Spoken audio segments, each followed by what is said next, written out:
हरि ओम।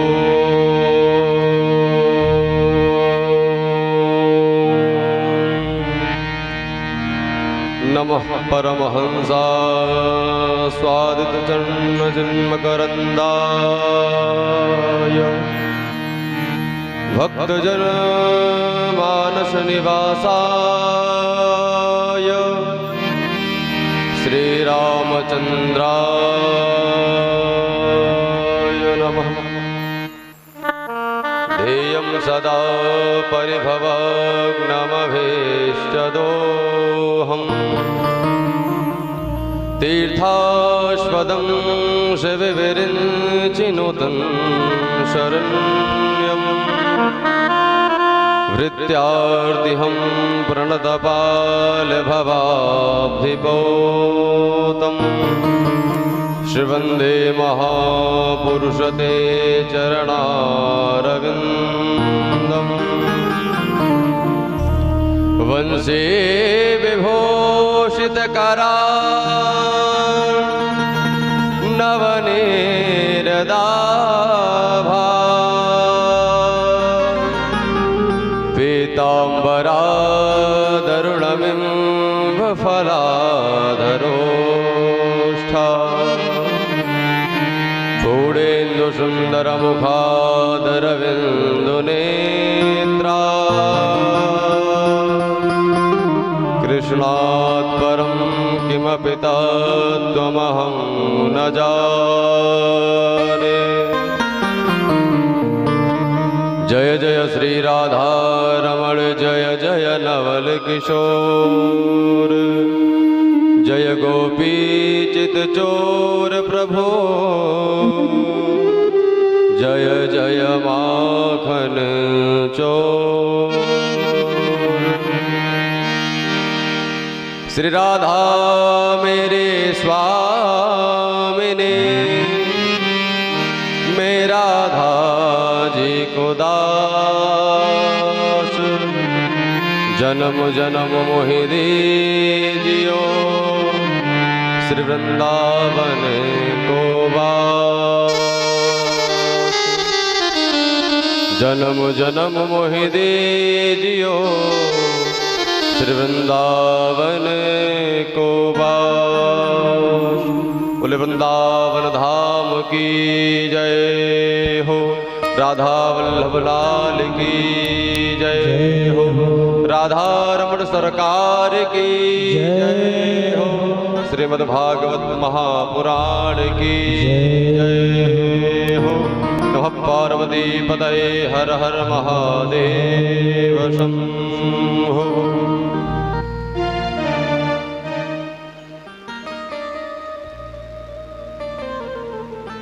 हरि ओम।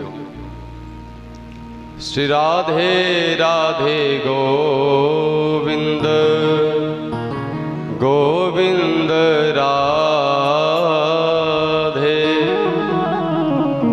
श्री राधे राधे गोविंद गोविंद राधे। श्री राधे राधे गोविंद गोविंद राधे। राधे राधे गोविंद गोविंद राधे।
बिहारी लाल की जय हो। अकारण करुणा वरुणालय भक्त वांछा कल्पतरु तड़िद्युत विनिंदित पीताम्बरधारी बाल कृष्ण लाल कि वांगमय प्रतिमूर्ति श्रीमद् भागवत महापुराण सप्ताह ज्ञान यज्ञ में विराजमान समस्त विद्युत वरेण्य एवं अनेकानेक क्षेत्र से पधारे हुए भक्त वृंद, श्रोत्री वृंद, मातृशक्ति, आप सभी के हृदय में विराजमान परमात्मा को इस दास का कोटि कोटि वंदन एवं मेरे जन्मदात्री मेरे माता पिता के चरणों में इस दास का कोटि कोटि वंदन। ये जो अनुष्ठान आपके ग्राम में चल रहा है, इस अनुष्ठान का आज तृतीय दिवस। आप पर ठाकुर जी की बड़ी कृपा है, विशेष कृपा है कि आपको ये भागवत कथा श्रवण करने का लाभ प्राप्त हुआ है। कहते हैं बड़ी भाग्यमान स्तन पावा सुर दुर्लभ सब ग्रंथ न गावा। भगवान की जब बड़ी कृपा होती है तब मनुष्य शरीर प्राप्त होता है, और मनुष्य शरीर प्राप्त भी हो गया, उसमें भागवत श्रवण करने का लाभ भी प्राप्त हो गया। तो आप लोगों पर बड़ी कृपा है भगवान की कि आप सभी लोग भागवत श्रवण करने के लिए एकत्रित हुए हैं। तो आइए एक बार हम सभी लोग मिलकर के ठाकुर जी को पुकारें, ठाकुर जी को रिझाएं, तत्पश्चात हम कथा में प्रवेश करेंगे। जो भी समय शेष बचा है, बोले सच्चिदानंद भगवान की जय हो। गोविंद चले आओ, गोपाल चले आओ, गोविंद चले आओ, गोपाल चले आओ। गोविंद चले आओ, गोपाल चले आओ। मेरे मुरलीधर माधव लदलाल चले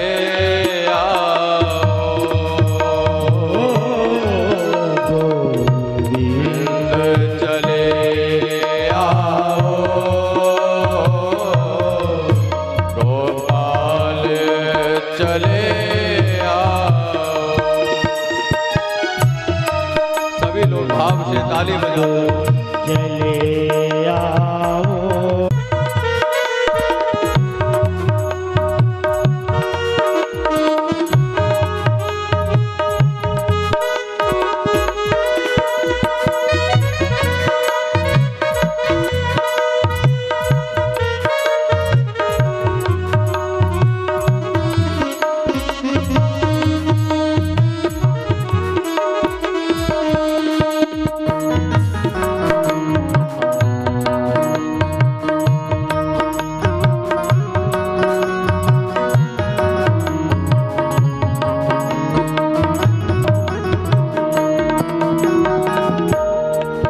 आँखों में बसे हो तुम,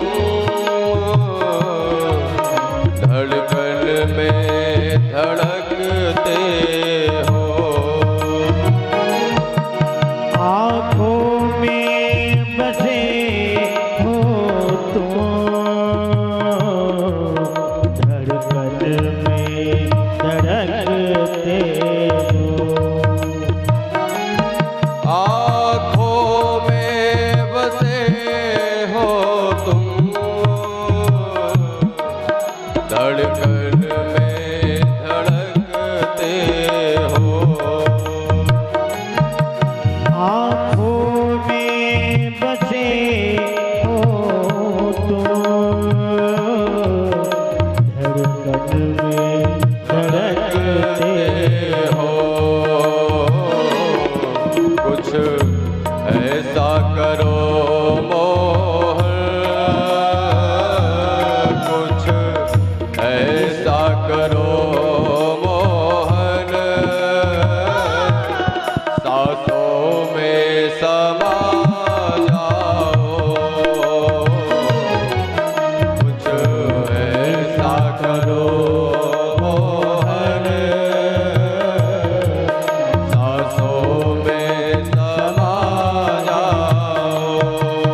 मोहन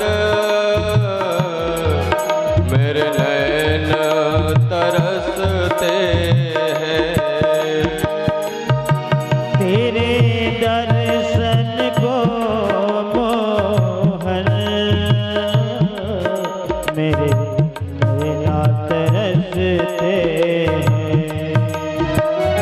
हो तेरे दर्शन को मोहन मेरे नैन तरसते हैं। तेरे दर्शन को मोहन मेरे नैना तरसते हैं। हे अर्ज मेरी मोहन, हे अर्ज मेरी मोहन, अब और ना तड़ पाओ। हे अर्ज मेरी मोहन, अब और ना तड़ पाओ। गोविंद चले आओ, गोपाल चले आओ।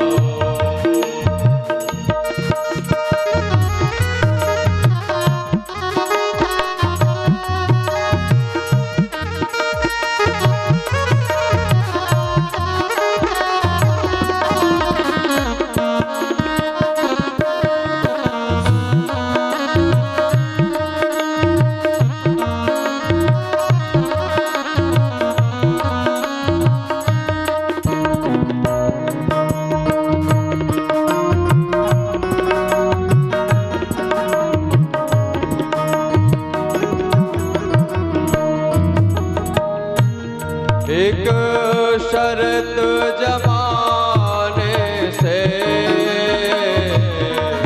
प्रभु हमने लगा ली है। एक शर्त जमाने से प्रभु हमने लगा ली है। एक शर्त जमाने से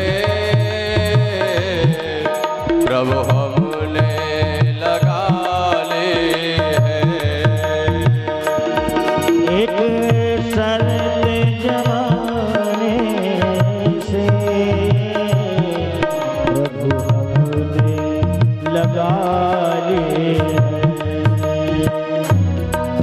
या हमको बुला लो तुम, या हमको बुला लो तुम, या खुद ही चले आओ। या हमको बुला लो तुम, या खुद ही चले आओ। गोविंद चले आओ, गोपाल चले आओ। गोविंद चले आओ,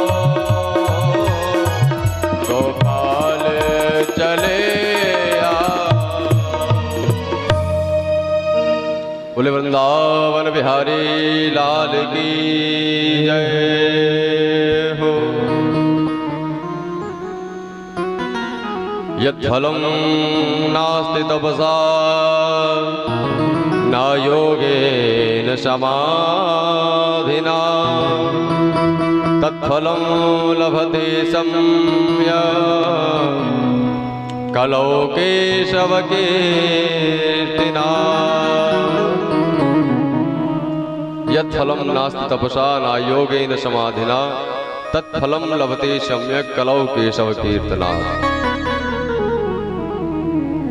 जो फल सतयुग त्रेता में बड़े बड़े यज्ञ करने से, बड़े बड़े अनुष्ठान करने से प्राप्त होता था, वो फल केवल कलयुग में हरिनाम संकीर्तन से प्राप्त हो जाता है। ये कलयुग की विशेषता है। सतयुग त्रेता में बड़े बड़े यज्ञ अनुष्ठान करने पड़ते थे, तब जो फल प्राप्त होता था वो फल केवल कलयुग में हरिनाम संकीर्तन से प्राप्त हो जाता है। और ये आपका भी सौभाग्य है कि आपको कलयुग में जन्म मिला है। बड़े बड़े यज्ञ करने की आवश्यकता नहीं है, बड़े बड़े अनुष्ठान करने की आवश्यकता नहीं है, केवल हरिनाम संकीर्तन करिए, राधा राधा कहिए, बस भव से पार हो जाएंगे। बड़ी कृपा है ठाकुर जी की आपके ऊपर।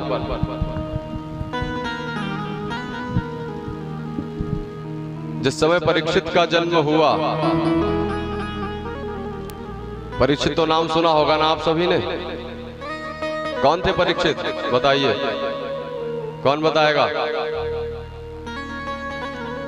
परीक्षित का नाम सुना है आपने? जिस समय परीक्षित का जन्म हुआ, छोटी सी अवस्था में सत्ता को संभाला परीक्षित ने। एक दिन विचार किया कि चलकर प्रजा का निरीक्षण किया जाए, देखते हैं हमारे दादा परदादा ने क्या क्या किया है, क्या सुनने को मिलता है। परीक्षित निकल पड़े कुछ मंत्रियों को साथ में लेकर के प्रजा का निरीक्षण करने। घूम ही रहे थे, अपने पूर्वजों की खूब प्रशंसा सुनी परीक्षित ने, खूब प्रशंसा सुनी। पर एक जगह एक दृश्य देखा कि एक काला काला धूत गाय और बछड़े को पीटता हुआ जा रहा है, डंडे से मार रहा है, और गाय रंभा रही है, आंखों से अश्रुपात कर रही है। परीक्षित ने देखा कि मेरे राज्य में इतना बड़ा अत्याचार गौ माता पर हो रहा है। देखते हैं कौन है ये। निकाल के तलवार उस काले काले दूध के ऊपर सर पे रख दी। बोले कौन है तू? वो काला काला व्यक्ति जो था, उसने अपना मुकुट उतार के परीक्षित के चरणों में रख दिया, त्राहिमाम करने लगा। और क्षत्रियों का धर्म है कि शरणागति के क्षत्रिय जो हैं वो उनको मारते नहीं है। जो शरणागत हो जाए उनको क्षत्रिय मारते नहीं है। परीक्षित ने पूछा कि मां आप कौन हैं? गौ माता कुछ नहीं बोली, आंखों से अश्रुपात कर रही हैं। परीक्षित ने प्रश्न किया कि जैसा मैं अनुभव कर रहा हूं आप कोई साधारण गाय बछड़े नहीं है। बैल से कहा आपके तो 3 पैर ही खंडित हो गए, आपके साथ किसने अन्याय किया? बैल बोला महाराज एक बात बताएं। कोई कहता है जो भगवान करते हैं वही होता है, कोई कहता है जैसा कर्म करोगे वैसा ही फल भोगोगे। कर्मणा जायते जंतो कर्मणैवाविलीयते सुखम दुखम भयं क्षेम कर्मणैवाभिपद्यते।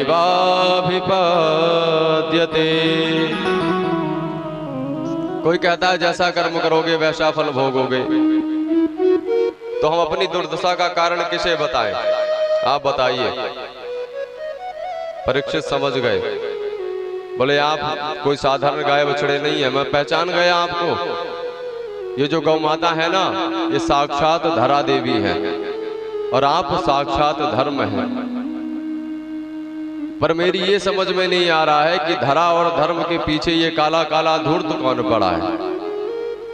परीक्षित ने पूछा क्यों रे तू कौन है? कलयुग बोला महाराज मैं कलयुग हूं। का तू कलयुग है ठीक है, पर मेरे राज्य में घुसने का साहस कैसे हुआ तेरा? का महाराज एक बात बताइए, मैं कहां जाऊं? सारी धरती पर तो आपका ही साम्राज्य है, तो मैं बाहर कहां जाऊं?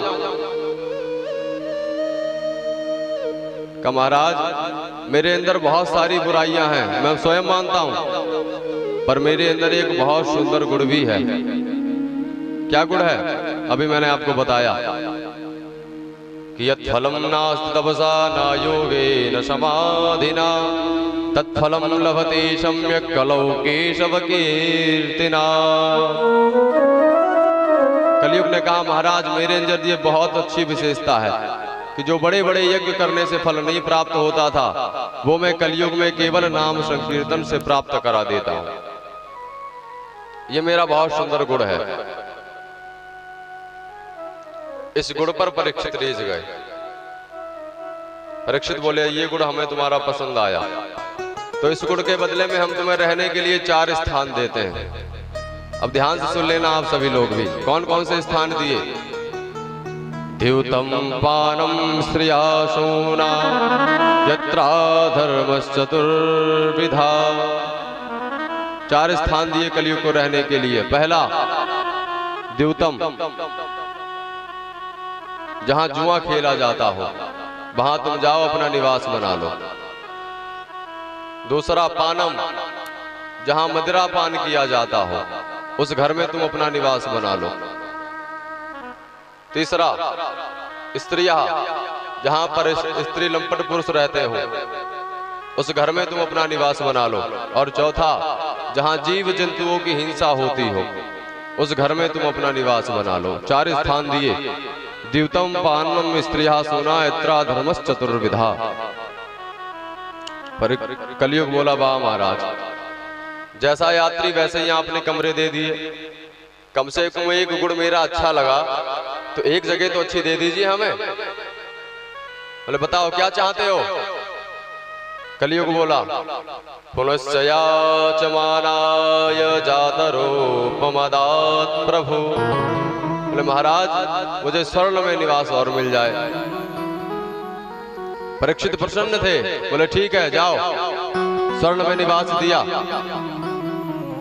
और कलयुग को अवसर मिल गया। परीक्षित ने स्वर्ण का मुकुट धारण कर रखा था, उसी में जाके बैठ गया। लेकिन एक बात और है, कहा गया है धातु नामस्मि कांचनम, स्वर्ण में भगवान का निवास होता है, पर यहां तो कलयुग घुस गया। तो समझ लीजिए आप लोग, आप लोगों को कथा समझ में आ रही है? आ रही है ना भैया आपको? समझ लीजिए, जो अधर्म का सोना है, अधर्म का धन है, उसमें कलयुग का वास है। और जो धर्म से कमाया हुआ है सोना, धर्म से कमाया हुआ है पैसा, उसमें भगवान का वास है। परीक्षित के मुकुट में घुस गया कलयुग। अब ये प्रश्न बनता है कि परीक्षित का मुकुट क्या धर्म का था? है ना, ये भी तो बात है।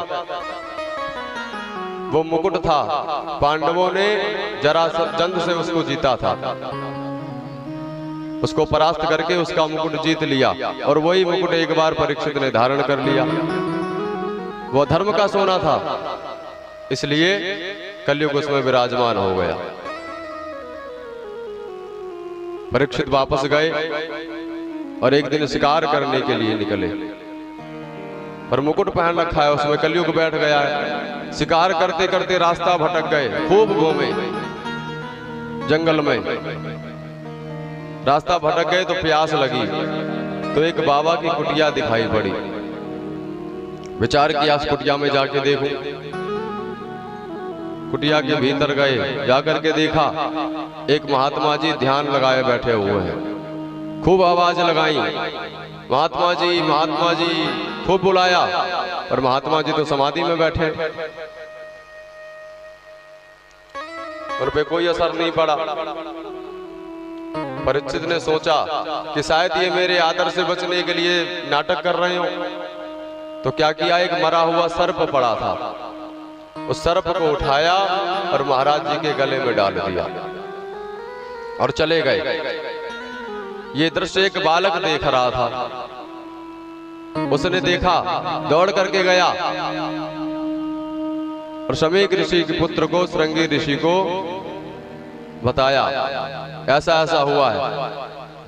छोटा सा बालक था, पिता का अपमान सहन नहीं हुआ, भड़क गया। तुरंत गंडकी नदी का जल हाथ में लिया, कौशिक्याम स्पर्श बाग वज्रम सरजहा, जल हाथ में लेकर के परीक्षित को भयंकर श्राप दे दिया। इति लंघित मर्यादा तक्षका सप्तमे हनि, दक्षस्त्वकुलागारं नोदितो में तद्रुहम्।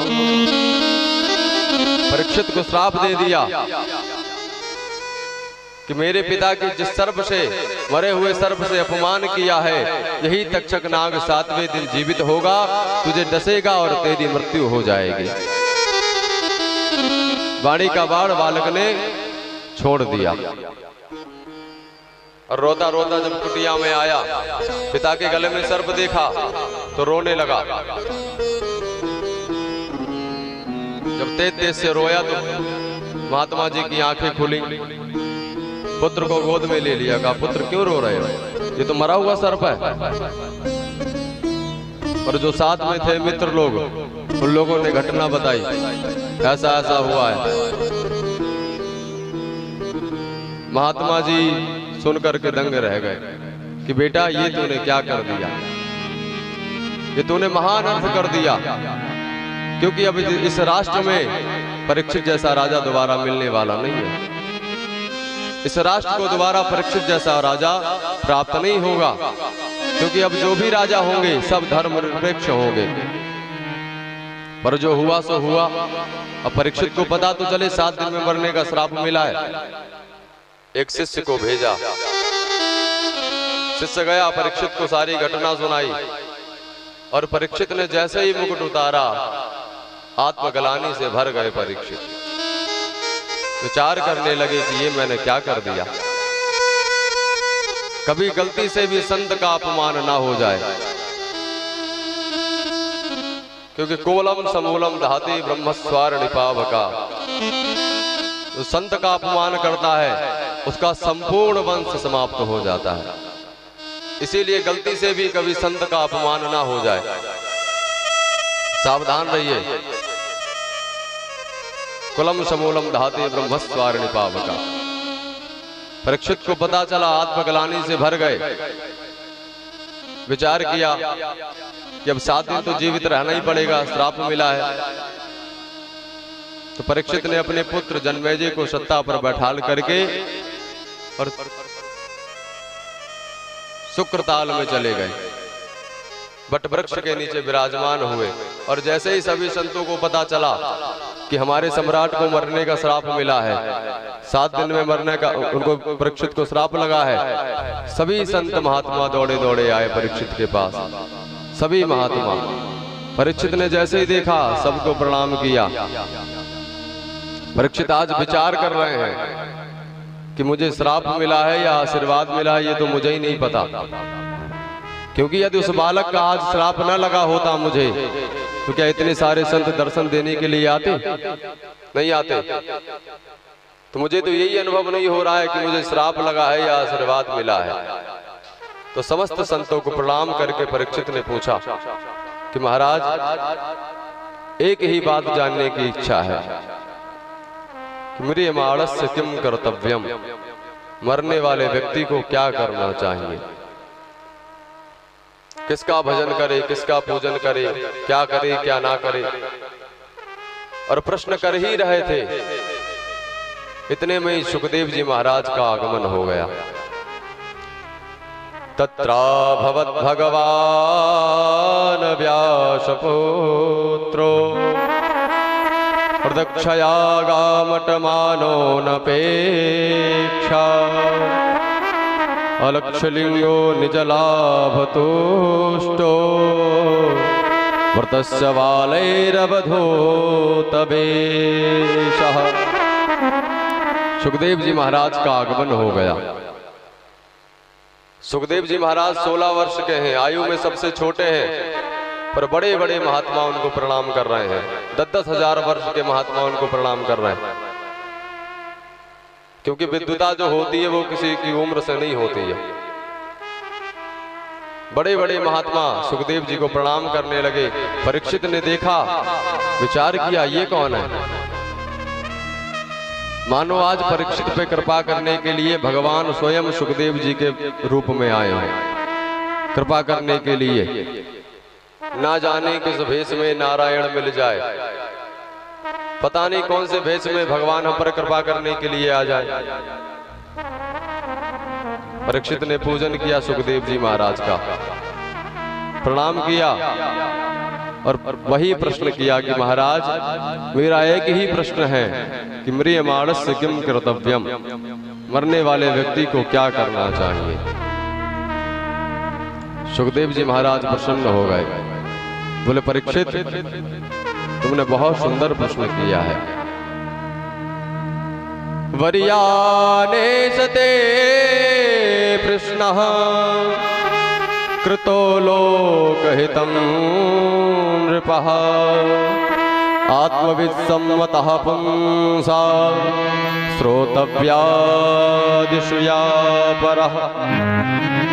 परीक्षित तुमने बहुत सुंदर प्रश्न किया है, क्योंकि ये प्रश्न केवल आपके लिए नहीं है। मरना तो सभी को है, आया है सो जाएगा राजा रंग फकीर, मरना तो सभी को है। तो आपका प्रश्न सभी के लिए है कि म्रियमाणस्य किम कर्तव्यम। तो भो नृपः प्रश्न वरीयान, परीक्षित आपने बहुत सुंदर प्रश्न किया है, क्योंकि मरना तो सभी को है। पर ये संसार के लोग क्या करते हैं, ये भूल ही जाते हैं कि कभी हमको मरना भी है। दिन रात पैसा कमाने में ही निकाल देते हैं सारी उम्र। भगवान है या नहीं है इसको पता ही नहीं है। पैसा भी कमाओ, पर इतना कमाओ जितनी आवश्यकता हो। ये नहीं पूरा जीवन पैसा कमाने में ही निकाल दिया, भगवान को भूल ही गए। इनको लगता है कुछ होगा ही नहीं, लेकिन पूरा हिसाब होगा वहां जाने के बाद, सारा हिसाब होगा वहां पे। बहुत सुंदर प्रश्न किया है परीक्षित ने। सुखदेव जी कहते हैं मरने वाले तो सभी लोग हैं, पर इस पर कभी इनका विचार ही नहीं जाता। और कुछ लोग क्या करते हैं, कुछ लोग तो कईयों को अपने कंधे पर ठिकाने लगा करके आते हैं, और जब चिता जलती है तब थोड़ी देर के लिए झटका लगता है कि महाराज कल शाम को हमसे मिला था और सुबह पता चला कि इनकी मृत्यु हो गई। तब थोड़ी देर के लिए झटका लगता है कि आज से सारे फालतू काम बंद, बस भजन करो। पर कब तक, जब तक शमशान में है तब तक। और जैसे ही वापस आए फिर सब कुछ भूल गए, फिर वही लोन तेल लकड़ी के चक्कर में फिर से पड़ गए। तो सब कुछ जानते हुए भी अज्ञानी बने हुए हैं, ये विडंबना है। जानते हैं पर मानते नहीं है। तो क्या करना चाहिए? सर्वात् भारत सर्वात्मा भगवानीश्वरो हरि। का परीक्षित, यदि आप भी मृत्यु से बचना चाहते हैं तो भगवान से अपना संबंध जोड़ लीजिए। परीक्षित ने कहा महाराज एक बात बताइए, ये बड़े लोग हैं और बड़े लोगों से संबंध कैसे जोड़ा जाए, कोई उपाय तो बताइए। तो कहा परीक्षित भगवान की कृपा तो सबके ऊपर है। श्रोतव्यः कीर्तितव्यश्च स्मर्तव्या चिक्षुषा भयम्। का परीक्षित भगवान के चरणों में प्रेम कर लो, भगवान अपने आप आपसे ही जुड़ जाएंगे। बस आप भगवान की तरफ बढ़ के तो देखो। जो तू आवे एक पग मैं आऊं पग 60। भगवान कहते हैं जो तू आवे एक पग मैं आऊं पग 60, और जो तू कर रो ठाट से मैं लोहे की लाट। सब कुछ बदला लिया जाएगा, याद रखना सभी लोग। तो कहा भगवान से जुड़ा कैसे जाए? तो सुखदेव जी ने 3 उपाय बताए भगवान से जुड़ने के। श्रोतव्यः कीर्तितव्यः और तीसरा स्मर्तव्यः। पहला का भगवान की महिमा को खूब श्रवण करो, खूब श्रवण करो, भगवान की कथा सुनो। भगवान के गुण श्रवण करो। इससे क्या होगा? तब आपको पता चलेगा ना भगवान है कैसे। जब सुनेंगे तभी तो पता चलेगा। भाई हमने बताया था, जाने बिनु ना होई प्रतीति, बिनु प्रतीति होई नहीं प्रीति। जब हम किसी के विषय में जानते ही नहीं होंगे तो उससे प्रीति उत्पन्न कैसे होगी? तो पहले भगवान की महिमा को खूब श्रवण करो, श्रोतव्या। दूसरा कीर्तितव्या, भगवान के नाम का खूब कीर्तन करो। ये दूसरा उपाय है, भगवान के नाम का खूब कीर्तन करो। और तीसरा है स्मर्तव्या। जब कीर्तन भी ना कर पाए और सुन भी ना पाए तब क्या करें? स्मर्तव्या, भगवान के नाम का खूब स्मरण करो। और जब स्मरण करोगे, श्रोतव्या, कीर्तितव्या और स्मर्तव्या, तब आप भी भगवान के दीवाने बन जाओगे। फिर परीक्षित ने प्रश्न किया, महाराज एक बात और बताइए कि भगवान का ध्यान कैसे किया जाता है, भगवान का ध्यान कैसे करें? तो 4 उपाय बताए सुखदेव जी महाराज ने। जितासनो जितश्वासो जितसंगो जितेन्द्रियः स्थूले भगवतो रूपे मनः संधारे धियः। पहला उपाय, जितासनो, आसन सिद्ध करो। सबसे पहला है आसन सिद्ध करो, नहीं तो भगवान की पूजा में बैठोगे और 10 मिनट में ही पैर दुखने लग जाएंगे। तो ध्यान पैरों में ही पड़ा रहेगा तो भजन कैसे हो पाएगा? तो पहला जितासनो, जो दूसरा जित संगो, भगवान के संग रहो और संसार से अलग रहो। तीसरा जितासनो जितश्वासो जित संगो जितेन्द्रिया, इंद्रियों को अपने बस में रखो। आप अगर इंद्रियों के बस में हो जाओगे तो फिर काम नहीं चलने वाला। देखना इंद्रियों के न घोड़े बढ़े, इन पे हरदम ये संयम के कोड़े पढ़े। अपने रथ को शुमारग लगाते चलो, कृष्ण गोविंद गोपाल गाते चलो। हमारे जीवन रथ के 10 घोड़े हैं, इनकी लगाम हमारे हाथ में होनी चाहिए। अगर हम इनके हाथ में हो जाएंगे तो पता नहीं ये किस गड्ढे में गिराएंगे जाके हमको, हम सोच भी नहीं सकते। इसलिए इंद्रियों को अपने वश में रखो। और भी उपाय बताए हैं आगे कि किसकी कामना करने से क्या फल प्राप्त होता है। कहा यदि अन्न की कामना है तो अदिति माँ की उपासना करो। यदि विद्या की कामना है, ये विद्यार्थियों के लिए जो पढ़ने वाले हैं, यदि विद्या की कामना है तो हमारे भोले बाबा की उपासना करो। यदि रूप की कामना है कि हम सुंदर हो जाएं तो गंधर्वों की उपासना करो। तो परीक्षित ने कहा, महाराज एक बात बताइए, यदि कुछ ना चाहते हो तो कहा यदि कुछ नहीं चाहते हो तो हमारे बंसी वाले की उपासना करो। तो कहा महाराज एक बात बताइए, बंसी वाले की उपासना से कुछ नहीं मिलता क्या? और नहीं मिलता तो है, पर एक बात है कि एक एक कामना के लिए एक एक देवता को आप कब तक पूजते रहोगे? क्योंकि सबके मूल है नारायण। मूलम ही विष्णुर्देवानाम। पेड़ के पत्तों को पानी मत दो, पेड़ की शाखाओं को पानी मत दो, सबके बदले में जड़ में पानी डाल दो, पूरे वृक्ष को पानी मिल जाएगा। तो सबके मूल है नारायण। तो नारायण की उपासना करो, सब कुछ प्राप्त हो जाएगा। क्या महाराज पति पत्नी में कलह बहुत होता है, इसका कोई उपाय है क्या? कहाँ इसका भी है। यदि पति पत्नी में ज्यादा कलह होता हो तो पार्वती मैया की उपासना करो, सब खत्म हो जाएगा।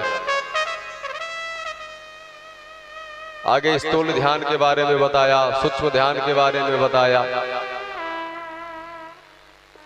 बोले वृंदावन बिहारी लाल की जय हो। पर जो भी हो रहा है सब भगवान की कृपा से हो रहा है।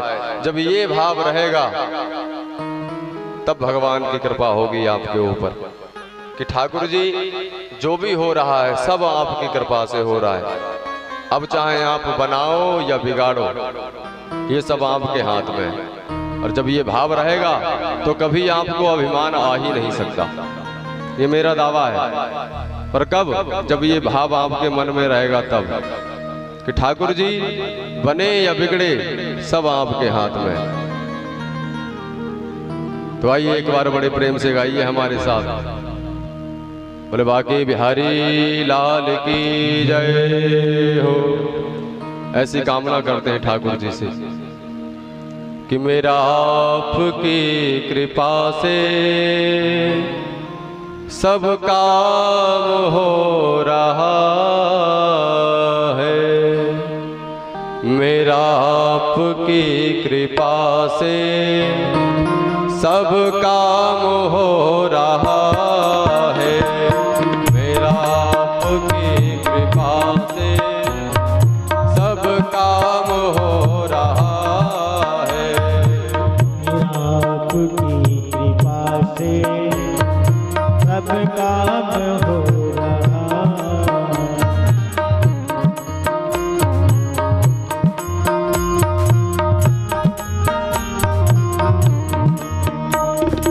करते हो तुम कन्हैया, करते हो तुम कन्हैया, करते हो तुम कन्हैया, करते हो तुम कन्हैया, मेरा नाम हो रहा है, मेरा आपकी कृपा से सब काम हो रहा है, आपकी कृपा से सब काम हो रहा है।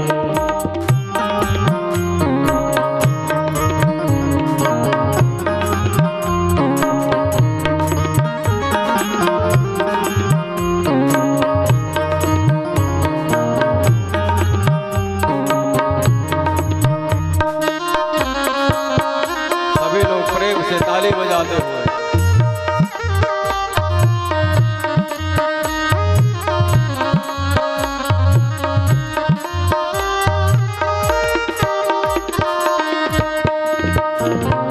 पतवार के बिना ही मेरी नाव चल रही है, पतवार के बिना ही मेरी नाव चल रही है, बिन मांगे है कन्हैया हर चीज मिल रही है, बिन मांगे है कन्हैया हर चीज मिल रही है।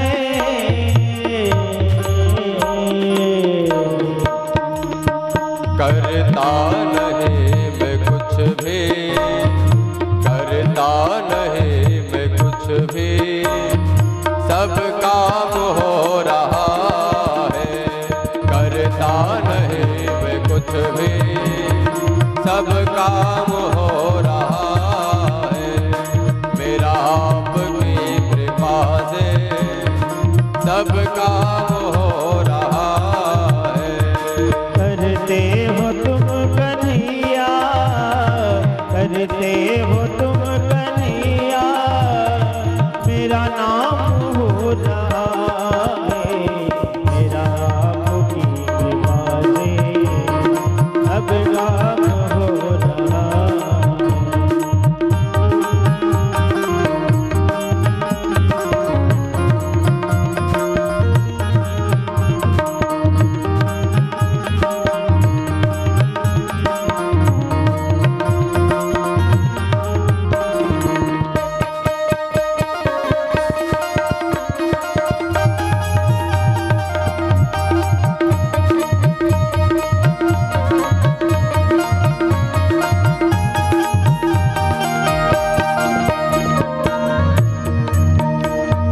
तुम साथ हो जो मेरे, किस चीज की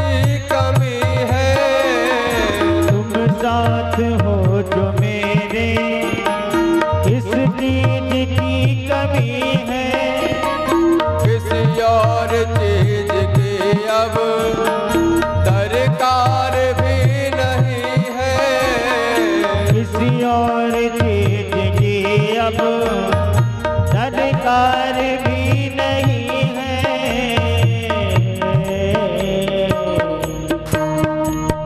थामा है तेरा दामन, थामा है तेरा दामन, आराम हो रहा है। थामा है तेरा दामन, आराम हो रहा है। मेरा आपकी कृपा से सब काम हो रहा है। मेरा आपकी कृपा से सब काम हो रहा है।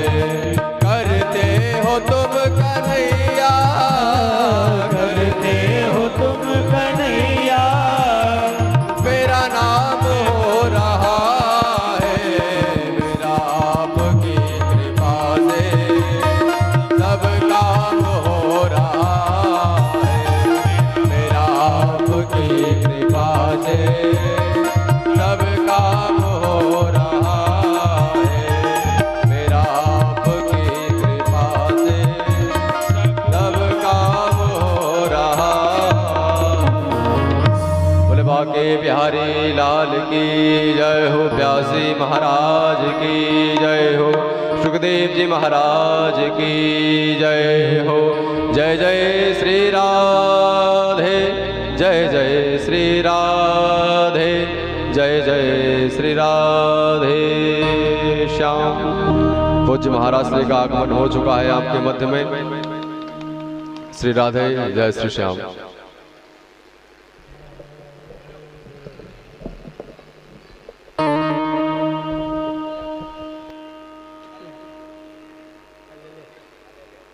श्री राम राम।